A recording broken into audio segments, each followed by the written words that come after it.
Podcasting from Dallas, Texas. I am Shireen, and this is the Yumlish Podcast.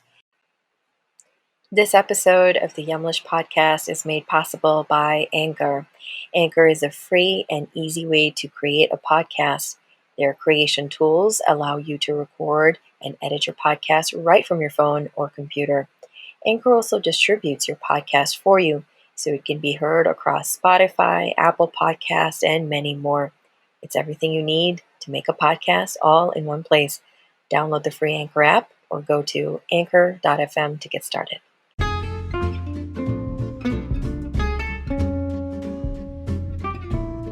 Yumlish empowers people with chronic conditions like type 2 diabetes and heart disease to take charge of their health through diet.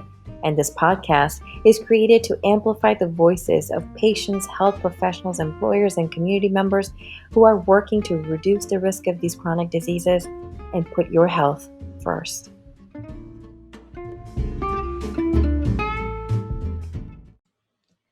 Dr. Lee talks to us about the evidence for food as medicine, what someone with diabetes can eat to manage their condition.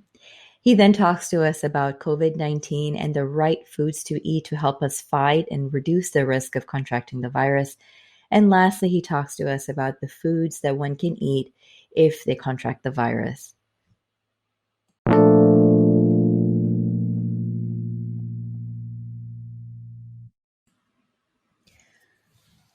William Lee, MD, is an internationally renowned physician, scientist, and author of the New York Times bestseller, Eat to Beat Diabetes, The New Science of How Our Body Can Heal Itself.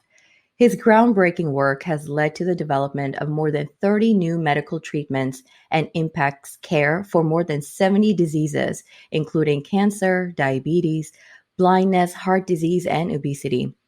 His TED Talk, Can We Eat to Starve Cancer?, has garnered more than 11 million views. Dr. Lee has appeared on Good Morning America, CNN, CNBC, Rachael Ray, and The Dr. Oz Show, and he has been featured in USA Today, Time Magazine, The Atlantic, and O Magazine. He's president and medical director of the Angiogenesis Foundation. Welcome, Dr. Lee. Well, thank you, Shireen. It's a pleasure to be here. So, Dr. Lee, tell us more about your journey to beat illnesses. How did you make your way to that? What led you to it? Right. So I'm a physician, internal medicine doctor. I'm a scientist. I study blood vessels. I'm a vascular specialist. And I'm somebody who really enjoys and really finds it important to communicate knowledge about health, not only to patients, but to the public in general, because everyone should try not to be a patient. And the only way to do that is really by taking preventative action. So I sort of started out being internal medicine, which means that I take care of young and old, men and women, healthy and sick. And my goal has always been to try to get people to return back to their health if they were sick. And that's a very different perspective than some, specialists who actually are chasing diseases, and that's all they see. In my world, when I put on my spectacles, I really try to look at health and try to figure out how we can all stay healthy or return back to health. For years, I actually took care of patients using some of the very advanced biotechnologies that I helped to develop for cancer, starving cancers by cutting off their blood supply, by helping people with diabetes, but also aging people with macular degeneration, so diabetic eye disease or eye diseases for aging. Some of the treatments that I was involved with actually can now halt blindness, prevent vision loss, and help people become more active, or even wound healing, where people with both type 1 and type 2 diabetes are much more vulnerable to actually having wounds form on their legs because their nerves are compromised. And so they step on the pebble or cut their foot, can't feel it, and there's an impairment of their healing. And so I helped to develop some of those technologies, improve some of the technologies of very modern technologies that could prevent amputation by healing a wound, prevent vision loss by preventing blood vessels from leaking in the eye, and even help improve outcomes for people with cancer by starving the cancer by cutting off the blood supply. And one of the things that I really felt after I saw so many patients that were sick is that we really need to turn the clock back to prevent people from getting sick in the first place. And some of my favorite patients were veterans at the Veterans Hospital. And, these were some of my favorite patients in their 50s and 60s and 70s and even older. They unfortunately tended to be really heavy, morbidly obese, have terrible heart disease, cancer, metabolic syndrome, diabetes, all kinds of ailments you could imagine. And the thing that I was always struck by is how these individuals who were the veterans of our country, when they were in their 20s, were the cut, fit, buff soldiers that couldn't even become a soldier if they weren't in perfect physical condition. So fast forward, 20, 30, 40 years, I asked, what happened? What could turn this perfect specimen into someone who was so filled with illness? And I realized it was diet and lifestyle. And when the patients would all get dressed and leave my office, almost all of them would ask me a question. They would pop their head back in before they left, and they'd say, "Hey, doc, one last thing. What can I do for myself? Is there something I should be eating?" And I realized that I was never taught that answer in medical school. I mean, I knew all this other stuff, but I felt like that lack of information about nutrition was wrong. That we needed to get that answer, and so I went back and took a look at everything that I know from my science, my research, my innovation, technology, and I realized we could actually apply the tools that have been used to develop modern medicines and apply them to study food. And so this really led me to be one of the early, real pioneers of food as medicine. The idea is very old, but actually to be able to study food using the same tools as drug development is very, very new. In fact, it's just in its infancy now. But when you study foods and medicine head to head, side by side, in the same testing systems that we use to develop drugs, your jaw drops because you start seeing this incredible activity of foods that really, in some cases, can match what a medicine can actually do. So it gave me newfound respect for our diet. I realized that this was something I really needed to turn my attention to. And that's what I've been doing for the last 10 years, is really focusing on food as medicine. And so when we look at food as medicine, and I also want to make a point that I love that you were taking a preventative approach, because medicine is mostly reactive.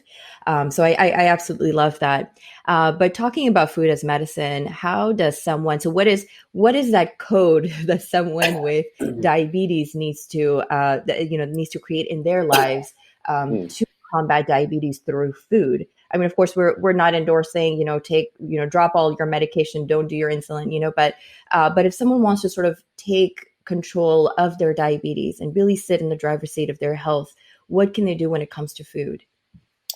A really important question. And the answer is you can do almost everything with food, starting with food. And if you think about type 2 diabetes, it doesn't just come out of the blue.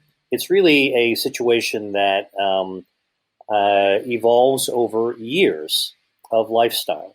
So, most of us when we're younger, if you go to college and you pull all-nighters and you go out and, have with fun with your friend and carousing, look, our bodies can take a lot of damage, but over time, just like driving your car really hard, not taking care of the oil pan, changing the oil, eventually you'll actually get wear and tear. And so I would say diabetes is kind of type 2 diabetes is kind of a wear and tear condition. Let's not call it a disease. Let's call it a condition. And it's something that the earlier we do something to prevent getting into that situation, the better it is, obviously. So some of the basic things, staying physically active, eating in moderation, I think is a really important thing, whether before you have diabetes, while you have diabetes, and after you actually reverse diabetes. I'll come back to that in a second. And that's choosing the right foods to eat, so you're not really making a habit of choosing the wrong food. So I got to disclose something to you, which is that I am not one of those doctors who basically thinks that a healthy diet is about cutting everything out, that eating healthy is about shame, guilt, or fear. I think there's a lot of that around already in the healthy eating community. I think that this is what I used to always tell my patients: life is for the living. we should really enjoy what we do. And food is so important across different cultures to who we are, our families, our roots, what we feel comfortable with. And so what I say is that it's really important to be honest with yourself of who you are and what you like.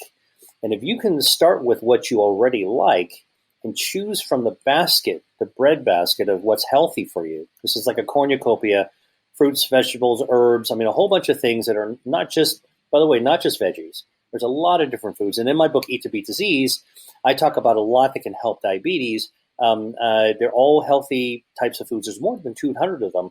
If you choose the ones that you relate to the most, and you start with that, then you're already ahead of the game because you're choosing from the things that you like. I think that's number one, the very important approach. Number two, I mentioned this before, is moderation.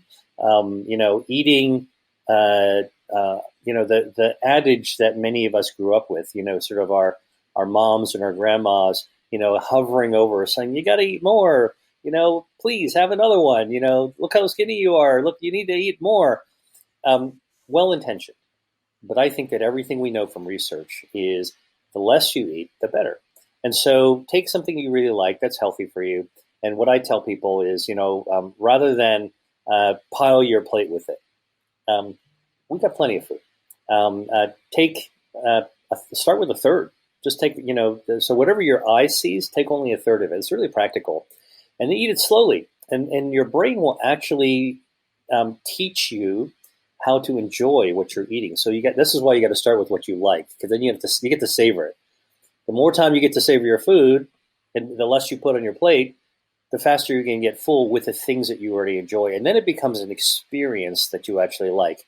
I didn't mention anything yet about really the whole idea of the science behind this, but we know when you limit your calories, for example, and you choose the right foods, in fact, and you stay physically active, which is really important.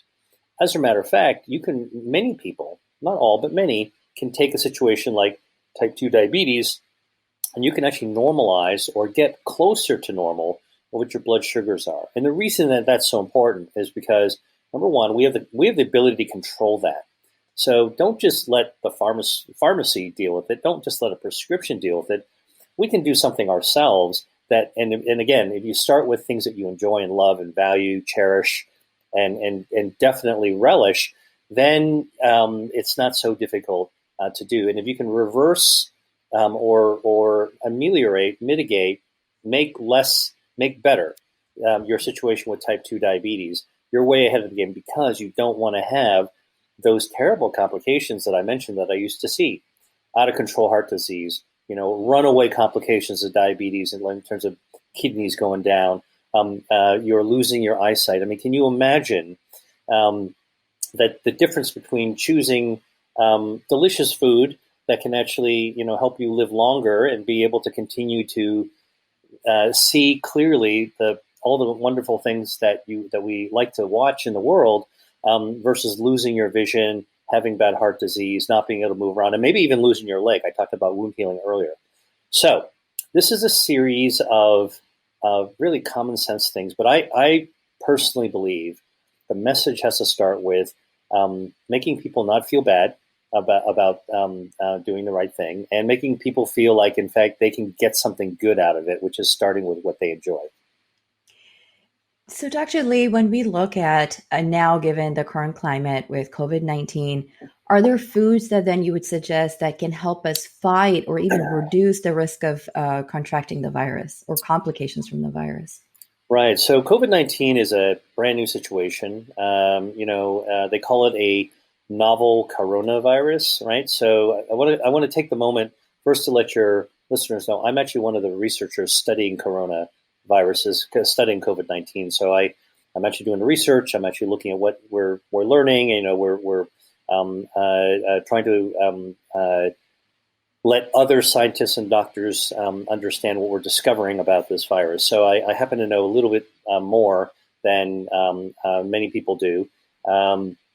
And here's the thing. I want to clear up a few misconceptions.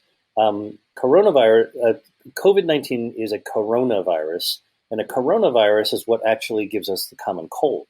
So when people hear that, COVID-19 is like a bad flu, that's actually not accurate, because in fact, this particular, flus are caused by the influenza virus.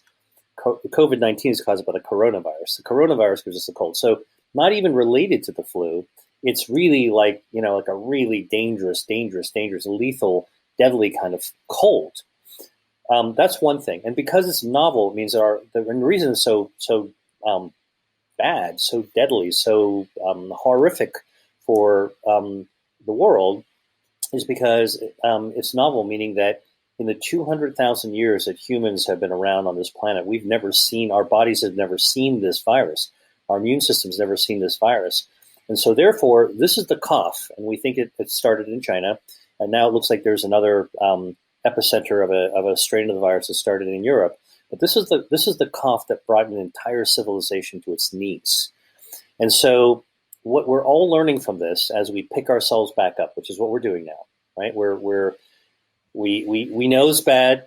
We reacted by kind of sheltering, and now we're coming back at this thing to see how we can actually beat it. And I think that's the thing that everybody should realize, is that humans are pretty tough and we're really smart. So we're coming back at this thing full force. And here's what we know. A good immune system at the gate is really important to prevent this and other viruses from actually entering our bodies. That is the number one, number two, number three thing I can leave your listeners with, is that we have to have a strong immune system. And the rules haven't changed with COVID-19. There are foods that we can eat that actually support our immunity. And they happen to be the same foods that actually help us if we have diabetes. These are foods that have high fiber. If you have diabetes, high fiber actually feeds your gut microbiome, the healthy gut bacteria in your gut. The healthy gut bacteria helps your body be better at metabolizing blood sugar. It helps it use blood sugar better, and so that's a good thing. Turns out that good, healthy bacteria also helps to support your immune system. In fact, some of the more recent discoveries is that about 70% of our immune system is found in our gut, like the layer of jelly in a jelly roll, and the gut bacteria live right next door to it. So you remember, like in an apartment or a college dorm, you pound on the wall, you can hear the people next door can hear you, and that's basically what the gut bacteria are doing. They're pounding on the wall, and your immune system is saying, "Hey, who's over there? Oh, it's healthy bacteria. I think we're going to do our job the right way." So fiber is really important, good for type 2 diabetes, good for immunity. Other good micronutrients, we know that vitamin D is really important. We know vitamin C looks like it's important. We know zinc is important. We know iron's important. So there are lots of micronutrients that are really important. And here's the thing about the situation with type 2 diabetes. Oftentimes, people who are struggling with this condition are in fact undernourished, even if you're surrounded by food. And so we want to make sure that we're actually taking care of our micronutrients. The best way to do this is to eat fresh fruits and vegetables, because they have the fiber, they have the vitamins, they have the minerals, and that's really the best way to do it. So in some ways, the rules haven't changed. Eating healthy, eating fresh, whole, plant-based foods, fruits, vegetables, nuts, legumes, herbs are all good for you, and they actually can help support our immunity. What's interesting is the latest research, and I read about this in my book, Eat to Beat Disease, is that you can actually boost your immunity even more. And there are some foods that have actually shown that. So, for example, mushrooms of all sorts, and I love mushrooms. I mean, think about all the amazing things that you can do with mushrooms and cook them, prepare them. They could be in a salad, they could be in a saute, they could be in, scrambled eggs, whatever. You can do millions of things with them, whether you're vegan, vegetarian, or whether you're just like a regular, omnivore and eat everything. Mushrooms are great. They actually contain a lot of fiber, and one of the fibers they contain is called beta-glucan, which boosts your immune system. And human studies have shown that eating mushrooms, even white button mushrooms, the lowly white button mushrooms you get anywhere. So this is not difficult stuff. This is not rare mushroom. This is just like the average kitchen mushroom, right? Can actually create more antibodies in your mucous membranes and your saliva. That's the front line of defense. Think of COVID-19 and other viruses like people trying to break into your house, burglars trying to break into your house. If you got a good alarm system, a strong door, a good lock, that's basically what you want. And that's where these antibodies actually come from. So mushrooms are one of these things that can shore up your front lock, the lock on your door. Really useful. Another one that's really quite amazing is that can really also help shape that front door, the gate, is cranberry juice. Now, not the super sugar sweetened stuff. Forget about that. Go for the real cranberry juice. So you can't really drink a lot of it because it's kind of sour, but you can mix it with other juices, like a pomegranate juice or something, and it's not so bad. You got to be careful because there's a lot of natural sugar in some of these juices. But what happens is that the immune system responds to the natural dyes that are in cranberries, and they actually cause your body to your immune cells to actually rear itself up, boost your immunity right in the areas of your mucous membrane where you want to actually shore up immunity. Broccoli sprouts actually also help you fight off viruses. It's been shown even if you get a flu vaccine. Again, this is not flu, but even when they test a flu vaccine, if people had a smoothie made with broccoli sprouts, so just think about it. You take your favorite green juice mix and throw some broccoli sprouts into it. This is around the time of the year you can get broccoli sprouts. You can grow them yourself. They're the 3 to 4 day old baby broccoli, kind of nutty flavor, and grind them up. And if you drink just two cups of that a day, it ramps up your antivirus defense systems like 20 times. So really, really significant. This has all been studied in humans. So again, these are just some small tips. There's a ton of tips that I wrote about in my book, It Could Be Disease, that, readers can get, and there's 200 foods you can choose from. But the bottom line is that in the era of COVID-19, the rules haven't changed. You want to be able to eat smartly. That would be helpful for your body to help your body perform its metabolism better. So if you've got type 2 diabetes, you're struggling with that, this will actually help you get that under control, choose the foods that you like, and you can also boost your immunity and support, the lock on your door, so to speak, to prevent those viruses from gaining entry into the house that is your body. And would you say the same for someone who's already contracted the virus, pretty much stick to the rules? Right. Well, so here's what's interesting. If you've already contracted the virus, and we probably don't have time today to kind of dive too deeply into all the details of what we're learning about how the virus works, but suffice it to say that, this is a respiratory virus. So you breathe in your nose, and your immune system tackles it right in your nose. And so the battle is mostly fought at the beginning right there, and it could be finished right there. So you get a little cold, not a big deal, and you'll never really get sick. But if the virus actually somehow breaks in the door, and you don't have your German Shepherd, after the lock on the door to go after them, and then you don't have all the home defense stuff all set up. Basically, the virus can get into your lungs and cause big problems. One of the problems that it causes, even as your body is trying to fight off the virus, is inflammation. And so, what I would say is, and this is a commonly misunderstood aspect of immunity. A lot of people in nutrition say, your immunity is inflammation. So you want to get rid of inflammation bad, and so therefore you want to have sort of immune lowering things. Some people even say that COVID is an autoimmune disease. It's not.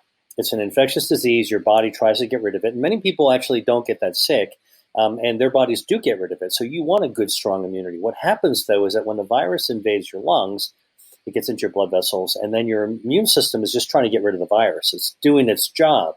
It is performing its job. But because your blood vessels and other tissues are in the way, the virus is sneaky. It's kind of hidden inside the bushes. And so if you're trying to get rid of, imagine if you have a beautiful garden and you've got these pests that have kind of burrowed their way into your flower. If all you want to do is get rid of those pests, you're going to chop up your flowers. And that's basically what winds up happening with inflammation. You get this huge amount of inflammation in your body. So what I would say, if you have been infected, tested positive with COVID-19, you know you're sick, you test positive, and testing is really important to do.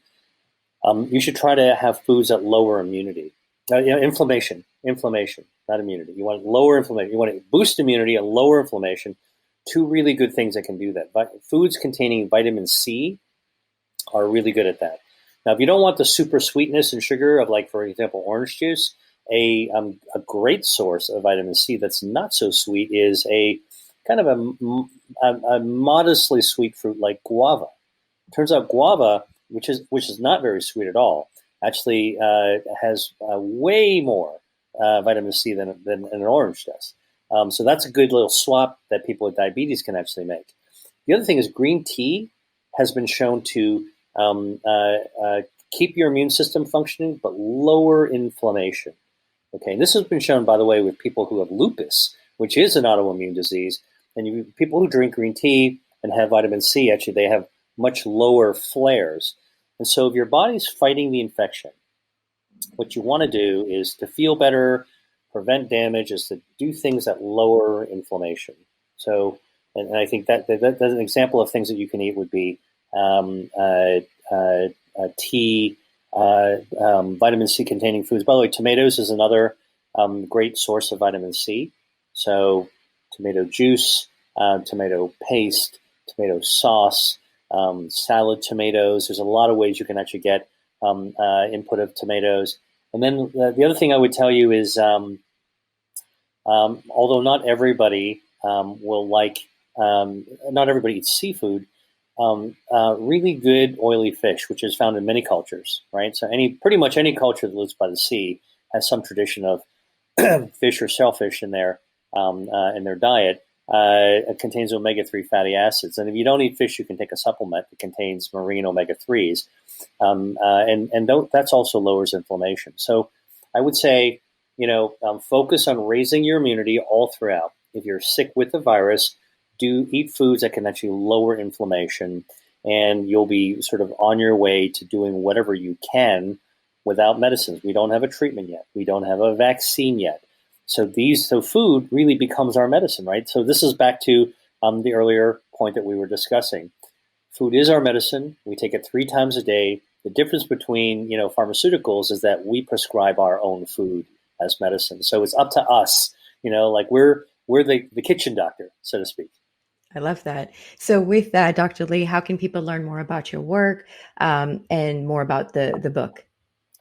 Right. So my book, Eat to Beat Disease, is available anywhere where books are sold. Since you can't go to a bookstore now, on any of the online sellers like Amazon or BarnesandNoble.com, you can get it there. I'm also really trying to provide more information on my website, which is drwilliamlee.com. So drwilliamlee.com. And if you sign up, subscribe, there's for free. I actually am providing a shopping list, a shopping guide. And so, these days, if you go to the market, you don't want to spend a lot of time there. And what I've done is I've actually gone into my book and pulled out the foods that you would encounter when you go into a grocery store. So you can kind of check it out ahead of time, pick out the ones that are healthy that you love, and just kind of make a beeline and start picking things up so you can get out of the store as quickly as possible. So that's one thing you can do. And also, I'm on social. You can find me on Instagram or Facebook or Twitter. I'm at Dr. William Lee, Dr. William Lee, and would love to be able to help out, communicate, serve as a resource to everybody and anybody who is not just struggling with diabetes, but also thinking about what do you do with type 2 diabetes in the era of COVID? How do we actually, not just focus on one thing, but really one disease, but really focus on our overall health? And I think that's where it comes down to food as medicine, and that we can actually eat to beat disease. Okay. So with that, thank you so much, Dr. Lee, for your time. I feel like this could have been a 2-hour interview. Pleasure.